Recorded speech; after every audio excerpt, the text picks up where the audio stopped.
Welcome to the Disambiguation podcast, where each week we try to remove some of the confusion around AI and business automation by talking to experts across a broad spectrum of business use cases and the supporting technology. I'm your host, Michael Fawcett. If you're new to the show, we release a new episode every Friday as a podcast on all the major podcast channels, on YouTube as a video, and we also post a transcript on the Arion Research blog in case you want to stop by and read it. In our show today, we're going to take a look at generative AI and its impact on content marketing. So I'm going to bring in my guest, and I'm joined today by Nicole France, who's the director of content and an evangelist at Contentful. Welcome, Nicole. Thank you, Michael. Could you tell us a little bit about yourself, your background, that sort of thing? I'd love to. I am one of those strange people who has never really had a particularly clear career path. So as I look back on what I've done so far, exactly. Yeah, me this too. is why we all seem to find each other, by the way. I know. But I have, over the years, gone back and forth. I started my career as an industry analyst covering technology services. I did that for many years at a small research company that was acquired by Gartner. I spent a good bit of my time at Gartner living and working in Europe. And then I joined the vendor side. And I've done this a few times throughout my career, gone back and forth between being a practitioner in marketing and strategy. I've always been very, very focused on customers and customer engagement and supporting those long-term relationships. And I suppose that's why it's not any great surprise that I find myself for the last couple of years plus in this role at Contentful, which is a software company that is focused on managing content. We describe ourselves as a composable content platform. And my job is kind of dual. So I get to do both things at the same time. So on one hand, I lead our content team. And so my job is very much like the job of many of our customers. I'm running a group of people whose primary role and reason for being is to help articulate and interpret what we do in ways that really resonate with the audiences that we're trying to reach and help to convey why what we have to offer is of benefit to them and can help them achieve their business and other objectives. That really is the director of content part of my job. The evangelist part is actually getting out and talking about it, relating my own experience as a practitioner and helping to hopefully elevate the conversation in the industry about what we're trying to do anyway and how we actually get it done. So I have to say, I feel tremendously lucky and privileged to have this kind of dual role, to have the team that I get to work with, to be part of an organization that has some really incredibly smart and capable people. I mean, this is, as you know, part of what makes the analyst gig so much fun is having a set of colleagues that are endlessly interesting and stimulating to work with. And I get to have that both within Contentful and very much in my interactions with our customers and others in the outside world. So I got to say, it's a pretty sweet gig. Yeah. I mean, it's an interesting time to be involved in content marketing, content generation, whatever we want to call it. And it has, I mean, honestly, it's been for several years, one of the real big pushes across marketing is to really build thought leadership. So I do, and my time at G2, I spend a good bit of time kind of thinking about those sorts of things too. So it's an interesting area, and after the public introduction of ChatGPT started this kind of tsunami of Gen AI.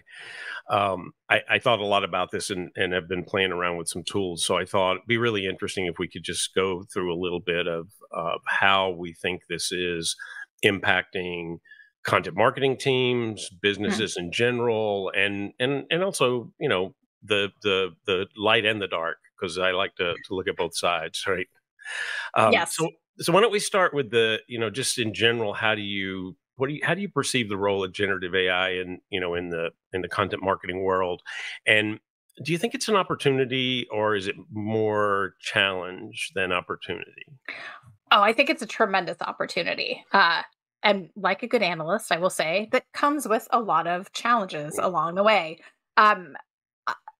it is an opportunity for us to challenge some of our own assumptions and conventional wisdom about the job that we're doing as well as how we do it. And I think that's actually really a very important set of challenges. It is something that gives us an opportunity to experiment with different ways of working. I mean, this is a tool, a potentially very powerful one. I don't think it is something that will be universally applicable in all aspects of content creation. And I think Sure. part of what we're trying to figure out collectively at this point is how and where it's most useful and beneficial, and exactly where it does a really good job. And of course, that is a mark that is moving very, very quickly in some cases. Will it continue to move at this rate? I don't know. Good question. But we're not really going to understand that unless we keep trying it out, unless we keep using it and experimenting with it. But I will say, I think from what I see, and I think this is very true across a range of different technology areas, not just generative AI, is that it's not a magic bullet. It's not a silver bullet that's going to come and do everything we want done. It is something that applied appropriately in the right places is going to make the job of doing these things, engaging customers, creating meaningful relationships, delivering really compelling experiences, even personalization. And that's a whole other conversation that we wanted to, if we want to define what we really mean by personalization. Right. All of these things, I think, can be positively impacted by this. But it's not like generative AI is just going to go and do it. I really don't Right. believe that. And so the question then becomes, what is it we're actually trying to do? And how is this going to help us at various points along the way to do that more quickly, more effectively, more efficiently, and hopefully with a higher impact? I mean, I've heard some people call it a force multiplier, and to me, that seems like, and I use it that way myself to get more productivity out of the same amount of time because I can do additional things. It seems to me though that if I think of content funnel. It seems like that at the very top of the funnel, and I probably have some some chafing around the top of funnel content sometimes anyway. But nonetheless, I mean, it's an analyst thing, right? But if you think about top of funnel, maybe middle of the funnel, it seems like that's a really logical place, and probably more automation to less automation as we move down, and then there's this kind of deep thought leadership analysis that is not something that a GPT engine can do today, at least. I mean, that's going to change, I'm sure, but at least today. So, I mean, is that what have you seen it that way? I mean, is it more focused around that and increasing productivity in the pieces where honestly, you want more, right? I mean, you want more top of funnel content than you want that deep level analysis anyway. So, Well, and it's interesting because I guess part of this comes down to how do you define the funnel and what do you put where? I yeah. mean, so in my world, the very top of funnel stuff is what really we look at for thought leadership. What are the big ideas that resonate with Interesting. people that they might be interested in, whether or not they know anything about who we are and what we do? And that's, in a sense, how we bring new people in, because we're articulating a useful, hopefully, perspective on something that matters to them. And that's not about selling or pitching the product. That's about Right. starting that initial engagement and hopefully getting to some really deep awareness via these topics that are broader and more meaningful. And I think you're right. Regardless of where you put that in the funnel, that is the stuff that requires creativity, that requires some innovative thinking. And you and I have had this conversation in the past. Thought leadership is a problematic term for a lot of reasons, but it has to be distinctive and it has to actually be leading in some way to fit that category, in my estimation, at least. And that is not something that is going to be a derivation.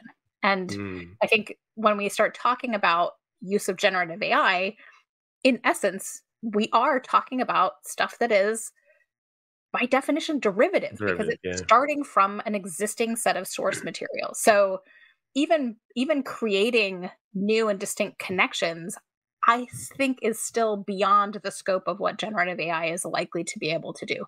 How long? I mean, that's a good question mark. But I think this higher order stuff, this higher order reasoning stuff, is what is going to still be very dependent on human thinking and creativity to do. Yeah, as we get into more functional operational stuff where they were talking about product descriptions, for Right. example, or good summaries of um, uh, guidance or other information. Yeah, I think that's a very clear area where Mm. generative AI has a lot of application.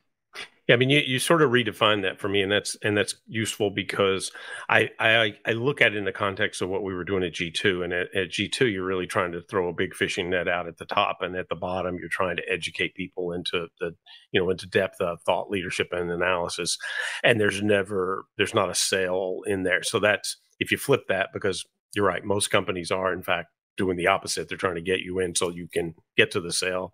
So I have to remember to fix my vocabulary. But no, that's good because it is actually, I think it makes a lot more sense to me if I think of it that way, because I was having a conversation with somebody the other day about that building a commerce platform that automatically generates the descriptions of the products in the catalog, and it adapts those culturally to wherever the prospective buyer is from or is looking at it. So that, I mean, that seems like a really logical place because you could just automate most of that and you're fine. So I some of the criticism, I hear things like it doesn't feel authentic, or there's not an emotional depth that a human could bring, or how do you address that concern that there's I wrote something not long ago about artificial empathy, and I'm obsessed with the idea. I'm not actually still sure what it means, but I think it's cool. Um, I like it as a term. It's good. It's good. right? But I mean, how does that? Do you think that's true? I mean, how do you get the human touch in the places you need it, and yet leverage the Gen AI tools to help you do more with less? It's interesting because I actually don't think that's a terribly valid criticism. I think you can get some amazingly, let's call it emotive stuff out of generative AI, depending on what you're asking it to do and the prompts and the boundaries that you're asking it to work within. Mm. I don't actually think that's the issue. And it's going back to the comment I made earlier about derivative work. I mean, I think it raises some very interesting questions about what we as humans do already. And, let's face it, there are a lot of hacks out there. I mean, and Yeah. not to denigrate a lot of the work that is done around content marketing. A lot of it is not particularly distinctive or new or unique. Some of it is just about having the right thing in the right place at the right time, and and I do think generative AI is capable of doing a fair bit of that stuff. I think the concern I have is twofold. One is that we become over reliant on this stuff, and what we're effectively doing is things that um, are in essence designed for the needs of machines, like SEO. I mean, this is a Yeah. big area where a lot of people are focused on generative AI improving SEO content performance. Well, I personally, and my team will probably, wince as they say this.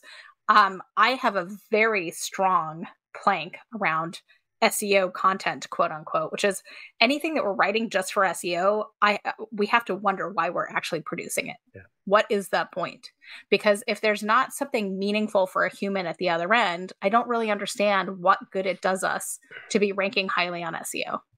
And I know there are people who would debate me on that, and that's probably Mhm. a separate conversation. But I think there's a risk that we become so reliant on this stuff that we just miss anything that actually raises above the waterline to resonate with people in a meaningful way. And it's not even about length, it's not about tone. It's about just getting that cut through. And sometimes, let's just take email as an example. Um, Humans tend to write most of the emails that we get, the Yeah. stuff that clogs our inboxes.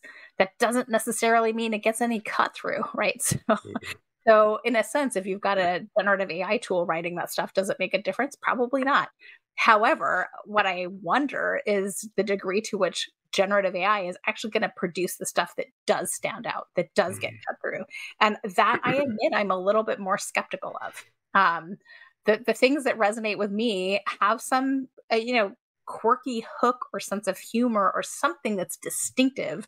And that's what makes me take a look at it. And I feel like Mhm. if we're overly focused on performing well against an algorithm, we're actually over time performing less and less well with actual people. So that's one big concern I have. The other is that I think there's a real risk that we lose a sense of balance here, because there's a lot of stuff that we just, we need to produce. It's the bread and butter stuff. I also feel very, very strongly that the bread and butter should not be boring either. I think there's probably a way of using generative AI to help improve that even. But again, I think this has to be a mix. It's not like you just define hard boundaries of we use AI to do this and not that. I think there's got to be a mix in there of the tool and the human working together to make all of these things better. So we can use it when we're doing research background stuff, for example, or testing out ideas or formulations, or again, summarizing what we're doing on the bigger thinking stuff, the thought leadership, dare I say it. But likewise, we can't do some of this other stuff without human intervention, even at the small bread and butter scale as well.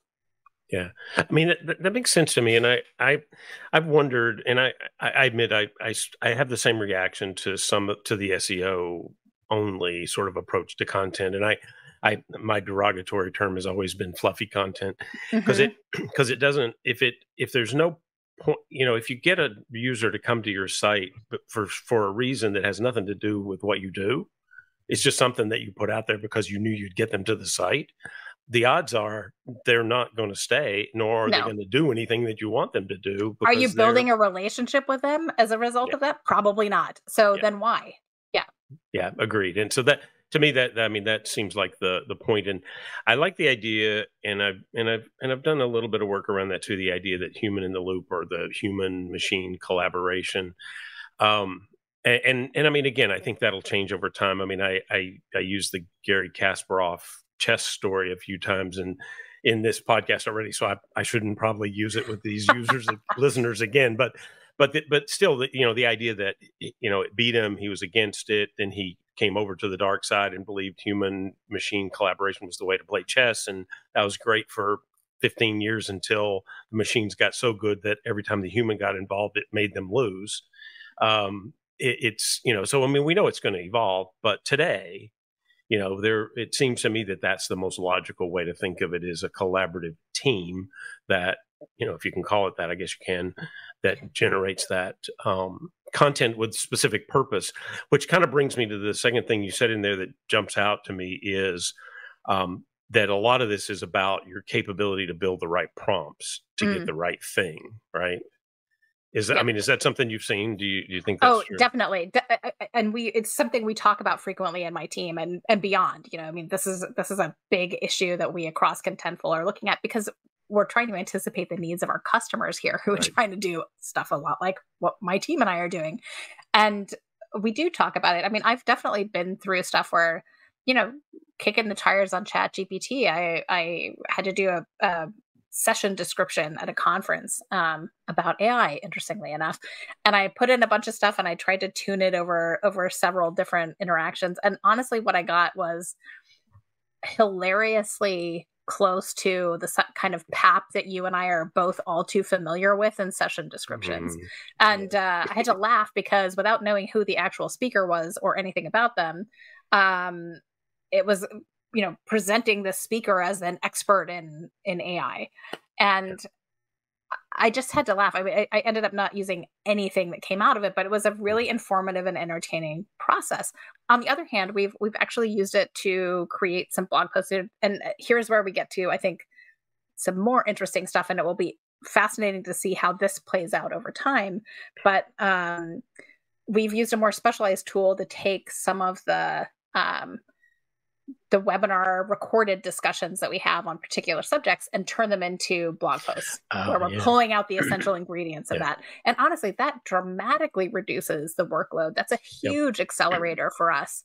And it's kind of this idea that we're sort of big proponents of, which is leveraging your content in as many different ways as you can. And, understanding that the same ideas in different formats will possibly reach different audiences, but will certainly resonate differently across those different outlets and media. Yeah, that makes sense. I mean, not even for this podcast, I've learned that I produce it in audio only, video and audio, and then I also do a transcript. And I joke about the transcript because I thought nobody's going to come and read that, but you'll be surprised the amount of traffic that transcript gets on my blog. So I mean, people consume information in whatever way is Different ways. comfortable for them, right? Yep. So you have Yep. to accommodate that, I think. And the other thing too in the prompt writing piece, the frustration, I could never use today any of the tools I have to just write a whole blog post that I would put up. Like I just couldn't do it. Even if I fact checked it, I still wouldn't be able to do it because to me, every one of the tools that I played around with use such flowery language that I would never use. So many superlatives that I've gotten to the point now in the prompts when I write it out, I go no superlatives or reduce the number of superlatives because it's just too much, right? Well, yeah, I mean, it's interesting. Maybe there's a commentary in there about how we Maybe. tend to write as humans, given the source material it's working with. I don't Maybe. know. But yeah, it's. I do think there's another interesting aspect that again we're talking about and experimenting with, which is not so much using generative AI as the origination or the initial draft, but even coming back and using generative AI to help as an editor, copy editor, or Hmm. editing for tone. Yeah. And there are a lot of different tools. If you look at writer.ai, Grammarly, just to name Yep. two of them, there's more and more interest in actually trying to take the idea of brand guidelines, brand tone of voice, product information, and actually using that as source material to help refine and edit what a human is actually writing. And I do Yeah. think that there's some really good potential there that we're eager to explore. Again, force multiplier, this is the kind of stuff, and I'm not trying to get rid of copy editors by any means. We have a great No. one. But like you can't copy edit every email that a salesperson is sending out, but you probably can use one of these tools to make sure that they're accurately describing a product, that they've got the right tone, that they have some of the essential ingredients that we want to make sure are in any communication to a customer, for Yeah. example. It's kind of like setting brand guardrails in a way around some of what you're doing. Yeah, and Um, it's not there yet, but yeah. it's getting there, and it's iterating very, very quickly. Yeah. I sort of find too that if I'm sometimes, you're writing a longer piece and you're in the middle and all of a sudden you just go like, I know what I want to say and I have no idea how to say it. And if I go to the tool and I go generate a paragraph about whatever, then I'll just pull it back and then I can edit it and play around with it a little bit and it just gets me restarted. It's like a new starting place that I can use. So to me, Yes. that helps kind of with the creativity or I, something. I hear you, and you might outright reject the whole thing, but it will Yeah. have Yeah. sparked something in your mind that you didn't have before. And Yeah. At yes, least I'll it's that react to it. sounding Right. board. Yeah, Yeah. Yeah. exactly. Exactly. Exactly. So one of the things you said in there too, I mean, the brand guardrail, I like the idea of it, but I'm also curious about the other side of that. So how do brands ensure that they keep their unique voice and their own brand identity in any sort of auto-generated things or even, human and machine collaboration sort of things? How do you keep your brand voice like you want it? That is a much bigger and probably far more philosophical question. I don't think there's one answer to that. And it comes down to a combination of being very clear on what that is in the first place. And I have to admit, in my experience, I have seen that an awful lot of organizations purport to have this, but really don't. They have it very superficially or in very limited aspects of that articulation. And boy, when you start trying to apply that, especially through a tool, it becomes immediately obvious where those limitations are. So one is knowing what it is and defining that in enough detail in the first place. Mm. The second is actually managing that on an ongoing basis. And again, this is not specifically to do with any sort of generative AI tools, just as a matter of course, it requires management. It changes over time. The types of things that you might be communicating evolve. Questions from your customers change. So there's always some element of change that is happening. These things are not completely static, and they really shouldn't be.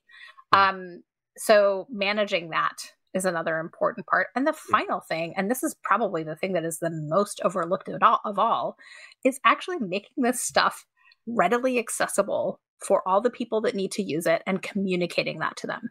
Mm. There's there's this assumption that people just will magically look up any reference guide. And I don't know about you, but I have not found that to be a reflex reaction in most people in most circumstances. So part of this is actually making this a really integral and intuitive part of the way people work. And that's kind of the thing that I get excited about when we talk about using these tools, because it's about integrating it into the digital work environment and Right. not having it be some ancillary adjunct kind of thing that you have to go and actively incorporate into what you're doing. So there's an element here. It's not automation per se, but it's, let's call it an integration into the Mhm. work environment that I think has a huge amount of potential.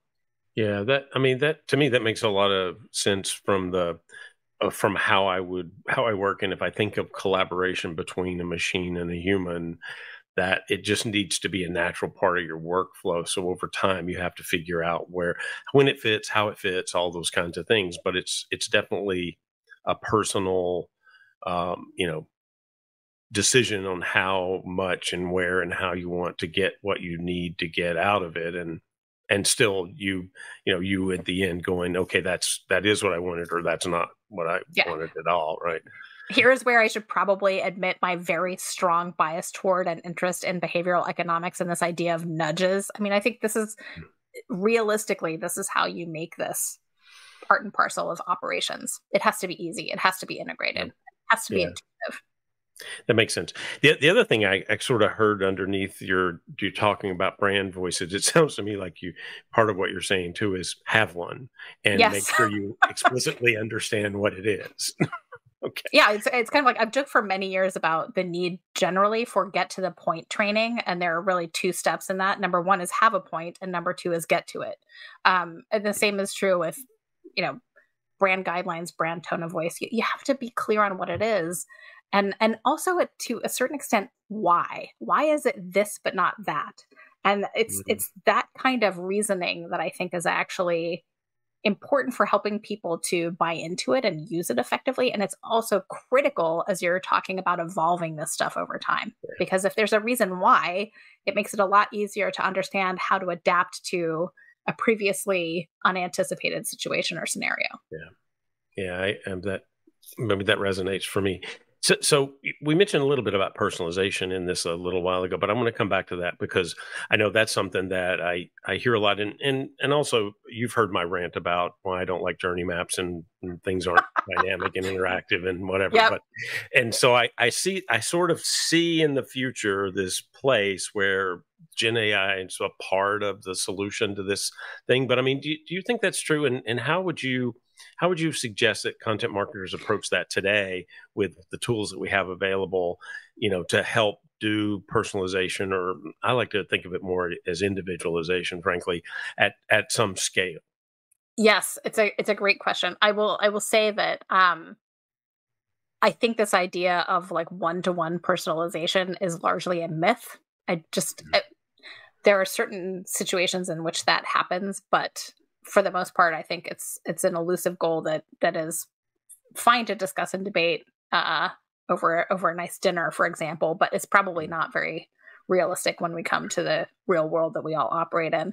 I do think there's some good potential here for generative AI to do the kinds of things that are tailoring to the needs of an individual customer. And what I mean by that is if you think about customer service, where honestly we've been doing this for a very long time, Yeah. you already begin to see that. It's like, I've got a very specific question. I want a specific answer to my question. And you can begin to see where there might be some applications of this in marketing as well. More broadly, talking about personalization, I think it's very misguided to believe that generative AI is just going to solve this problem for us. Mm. We have not been able to figure out how to do this effectively so far, and it's not for lack of processing power. Yeah. I think it's because we fundamentally fail to understand the scope of interactions and engagement. To your point about journey mapping, like what map? Do you follow it? I Yeah, don't. no, I mean, no, they never like, send it to me, so I don't know no, what to do. exactly. So it's again illusory, right? Yeah. But I think the idea here is we need to get a lot better at understanding and anticipating what the real needs are. And in a lot of cases, this is about fairly straightforward, simple stuff that is tied directly back to being fairly certain who you're talking to and knowing that past history of all of your interactions Mm-hmm. with that individual. And that exists in any context, B2C, Yeah. B2B, whatever it might be. I think that is actually a crucial part of what we call personalization most of the time. And a lot of that is just presenting the right information and context and interacting with someone in a way that reflects an institutional or organizational memory of what that relationship has been like. Yeah. Can generative AI help in that? Yeah, I think it probably can in a lot of cases. I think it's not just generative AI. I think a lot of the stuff is about business rules, good data, like all the stuff that we've been talking about for many, many years. Yep. There's a different aspect of personalization, though, that we don't tend to talk about. And it's a little bit of a tangent, but if you'll indulge me for a minute, I think the flip side of personalization that we don't talk about enough is what actually feels like a very personal connection between an individual and an organization or a brand or a product. And that stuff is a lot less about this kind of one-to-one thing, like, oh, I've used your first name and I haven't screwed it up. By the way, I use my middle name. So I always find it funny when like my credit card decides that it's going to call me by my first name. And it's like, how long have I been a customer here? Why did you bother asking me what name I prefer? Anyway, I digress. But I think the things that genuinely feel personal are really about far more creative thinking and connections in memorable, perhaps unexpected ways. So, this is about meeting customers where they are. It's about, IKEA, for example, creating online inspiration rooms that feel very much like what happens when you're in the right frame of mind and you go into an IKEA and you follow the customer journey that they have literally mapped out and maybe don't take some of the shortcuts that they have through the store to actually see what is possible. Like, to me, that's an example. I mean, it's stuff like the way Kentucky Fried Chicken has managed to translate Colonel Sanders, who is this unconventional challenger of norms, and interpreted that for the video gaming world. So this is how you end up with things like the I Love Colonel Sanders virtual dating simulator in the Steam Deck. I mean, it's crazy stuff, but it's the kind of thing that makes people feel a very strong and sometimes passionate connection to a brand. This is the stuff that really moves people. And that is something we almost never talk about when we talk about quote unquote personalization. Well, and I mean, to be honest there too, they did a pretty good job of reinventing the cultural significance of a character that would not have fit in today's world if they hadn't have managed to build. No, I mean, and you can go to some of the folks at KFC and have a very long and interesting conversation I'm sure about how do you take this Southern white guy and turn him into a culturally relevant. Yeah, somebody called the Colonel. That does have a bit of negative connotation. Yeah. So underneath that too, one of the things you said resonates a lot, and that's this idea of contextual and relevant. And I've seen this in my behavioral analysis, my buyer behavior service for years, right? That if it's contextual, if it's relevant to me, then I'm interested. But if it's not, I'm not. But unfortunately, that's kind of two problems. One is data. Because if you don't have the data that says what I'm doing, so you can build context, that it's because how do you know what context you need to be in if you don't know what I'm doing? And then secondly, it's a behavioral analysis problem because what does my behavior mean? And are you going to be right?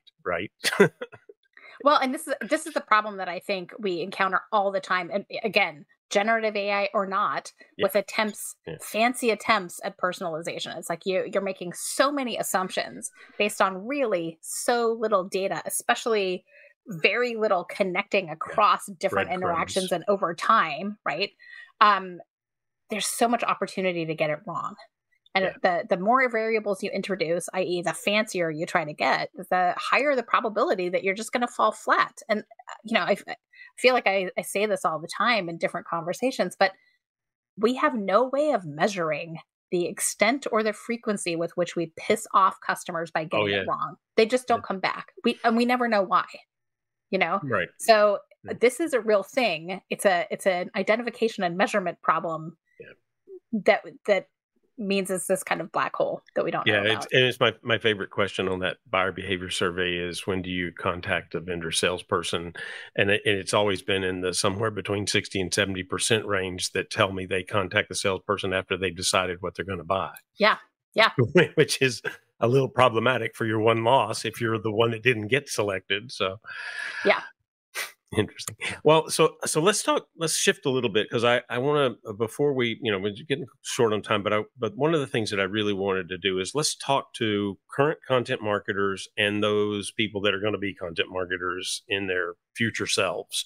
What do they need to do to prepare for this future that clearly is going to incorporate generative AI as a part of the toolkit of a content marketer? So what should they be doing? What should they be thinking about? Oh, that's a fantastic question. So many different directions to take that, but it's interesting. We're in the middle still of the writer and actors strike in Hollywood. Yeah.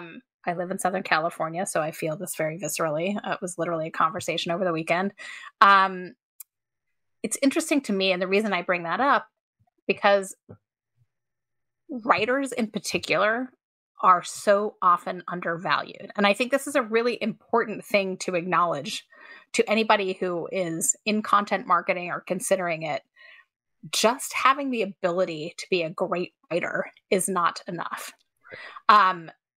Combining the ability to write very effectively and articulately with some subject matter knowledge is already a massive plus. And I think for me, that's sort of the minimum requirement. But I think it gets a lot more interesting and important to think about this in broader terms, especially in the context of generative AI, and I think about this every day in my role as director of content at Contentful. It's not just about producing great content. And it's not just about being able to do that quickly or, effectively and being able to match it to the audiences that you're trying to reach. There's a real requirement to have an element of strategic thinking, regardless of what your actual role is in content or content marketing. Because the classic problem that I think we still have in marketing is that we're producing way too much stuff and not enough of the right stuff. So the only way, in my view, that you close that gap is by really having a strategic mindset that is thinking constantly about what you're trying to accomplish with what audiences, what matters for them, why do they care, why are they going to pay any attention in the first place, and how do you do that most effectively? And that thinking, combined with some subject matter expertise, some ability to really clearly and effectively articulate your messages in a way that resonates with your audiences, and generative AI tools, I think is probably an unstoppable combination. But it's that combination of things that I think is what is valuable for businesses and is what ultimately makes you as an individual valuable and marketable also. Yeah, great advice. Thank you. So we're running out of time, and unfortunately, because I could keep this conversation going for a long time, but I suspect we'd start losing. I know, and we'd start losing listeners at the hour point or so anyway, probably. So I really appreciate you being here. Before I let you go, though, I'm going to hit you with this sort of question I like to end at the end of every one, and that is, do you have somebody you could recommend to the audience, a thought leader, an author, mentor, somebody that you value and that has helped you in your career? Oh, man, that's a long list. that is a very tough one. I'm going to go with some stuff that is top of mind based on a lot of the stuff I've been working on lately, and I'm not going to give you just one because I can't be limited to that. More is better. There are three that I'm going to name, who are all kind of part of this world that I find myself very much immersed in. One is John Collins at Atlassian. John has been a deep practitioner in all things content his entire career, and he's really spanned everything from writing to content engineering, and some very, very technical aspects of information architecture and how we use and represent content. He's got some great stuff on LinkedIn. So check him out. I highly recommend some of his blog posts. We're all encouraging him to write a book. So we'll see if that ever happens. I'm still prodding him, among others. But he's also done a lot of speaking, and he's out there in a lot of podcasts and stuff. So it's worth seeking out his views. Christina Halverson of Brain Traffic. I think she's done some tremendous thinking for sure, but organizing of people around some of these big ideas around content and how we use it, how we think of it, how we work with it, how we organize ourselves to do it more effectively. Again, she's literally written a book on this stuff. So a great person to seek out. The other person who I was talking to earlier today, who is someone who always challenges my thinking, is Cruz Saunders at Simple A. And he's, among other things, thinking about the structure of content and the operations and organization of how we do it. And honestly, those three folks, if you could get them in a room together, that would be an absolutely amazing conversation too. But all doing some super interesting stuff. Great recommendations. I really appreciate it. So that's all the time we have. Thanks everybody for listening, joining, watching, reading, whatever format you liked. Don't forget to hit the subscribe button. And if you want some more information on AI, you can go to the Arion Research site. There's a research report we published last month on AI adoption that's based on a survey done in August. So again, recency is extremely important when you're talking about AI. It's free also, so you can't really beat free research that's current. Join us next week because we're going to take a look at artificial intelligence and the customer experience. I'm Michael Fossat, and this is the Disambiguation podcast.